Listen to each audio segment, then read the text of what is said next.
1979 की बात है। फ्रांस का एक सफीर तब पाकिस्तान के अंदर था। अच्छा, उस टाइम ज़िया-उल हक की हुकूमत थी और वो सफीर उसने क्या किया कि वो अपनी मर्जी से ना कहोटा रिसर्च लेबोरेटरी, जहां पर उस टाइम पाकिस्तान का यहाँ पर एटमी प्लान जारी था, वहां पे वो चला गया। अच्छा, अपनी मर्जी से गया।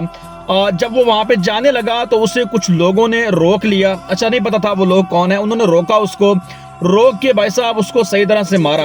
अब वो फ्रांस का सफीर जो है जख्मी हो गया था। आप अंदाजा लगाएं कि ये फ्रांस का सफीर है। वो भाई साहब अच्छी तरह जख्मी हो गया। इतना जख्मी हो गया था कि उसके दांत भी टूट गए थे और उसके साथ उसका एक साथी था, वो भी जख्मी हो गया।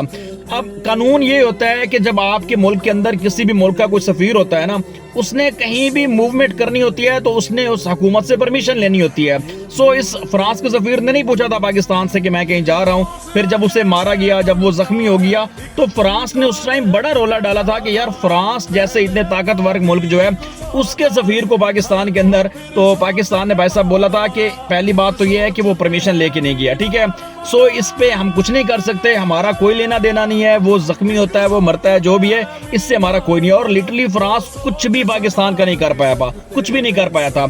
असल में ये बात करने का मकसद ये है कि जब आपके मुल्क की फौज मजबूत होगी ना, जब आपके मुल्क का दिफा मजबूत होगा ना, तो फिर किसी भी मुल्क की इतनी जरूरत नहीं होगी कि वो आकर इस तरह ऐवान सदर से आपके सदर को उठा ले या प्राइम मिनिस्टर हाउस से आके जनाब आपके वजीर आजम को उठा ले। किसी भी मुल्क में इतनी हिम्मत नहीं होगी।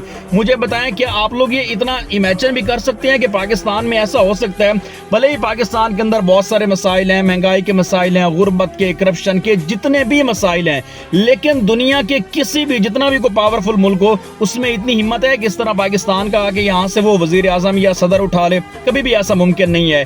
इसलिए यार हमेशा मैं एक चीज कहता हूं कि इख्तलाफ आप लोग एक साइड पे रखें, वो सारी चीजें ठीक है, लेकिन हमेशा अपनी फौज के साथ खड़े रहें। भाई साहब, अगर आप लोग अपनी फौज के साथ नहीं ना खड़े होंगे तो फिर आपकी फौज जो है वो कमजोर होना स्टार्ट हो जाएगी। और जब आपकी फौज कमजोर हो जाएगी ना, तो फिर उस टाइम आपके जो मुल्क की बका है ना भाई साहब, वो खतरे में चले जाएगी।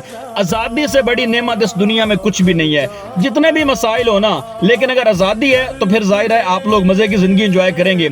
यार आप लोग पाकिस्तान के अंदर जितने भी मसाइल हैं, महंगाई है, जो भी है, लेकिन आप लोग अपनी एक आजादी से जिंदगी तो जीते हो ना, जो आपका दिल करता है। आप लोग रिलीजियस वाइज जो आपका दिल करता है वो कर रहे हैं, ठीक है, कोई भी कुछ भी आपको करना है। तो इसलिए हमेशा अपनी फौज के साथ खड़े रहें और अपनी फौज को मजबूत बनाएं, तो इंशाल्लाह आपका मुल्क भी मजबूत रहेगा।